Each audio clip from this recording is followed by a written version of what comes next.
commençons par W, c'est parti pour ta guidance sentimentale, célibataire, couple triangulaire, comme d'habitude. Allez, je commence par mes célibes.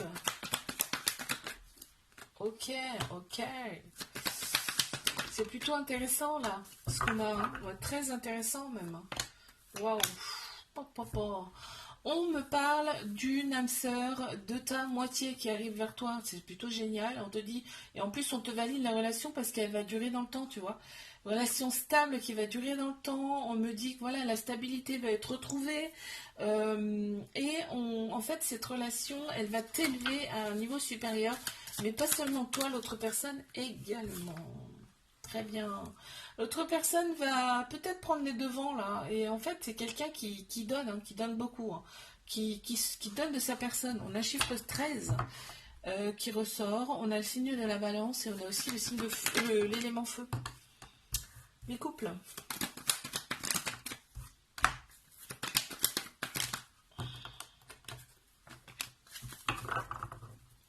Beaucoup de méfiance dans cette relation. Pourtant, on a envie de fonder quelque chose avec cette personne, hein. On voit de la rivalité en fait. On voit de la rivalité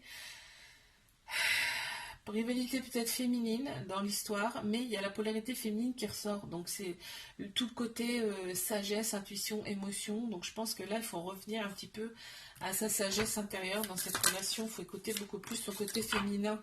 D'accord? Mais par contre, il y a de la passion. L'autre personne est très... Pour elle, c'est une relation passionnelle, hein, d'accord? On a le chiffre 7 qui ressort, on a le signe du lion et on a l'élémentaire également. Mais triangulaire. Mais triangulaire, qu'est-ce qu'on a? Oh, qu'est-ce que c'est que ça? D'accord. Ah, ça me fait marrer. Ok. Donc il y a une autre personne là qui arrive dans cette relation. Ah ah ah. Qu'est-ce que c'est que cette autre personne là? Et en fait, c'est pour faire travailler le trauma de rejet de l'autre personne. C'est-à-dire que il y a une autre personne qui débarque. Et en fait, parce que trauma de rejet, ça veut dire la fuite et la peur de l'engagement. En fait, ça va créer quand même des jalousies, des conflits, de l'inquiétude. Mais finalement, comme ça se fera pas avec la personne là qui arrive là, comme ça se fera pas, ça va faire travailler quand même. C'est celui ou celle qui a ce trauma de rejet là.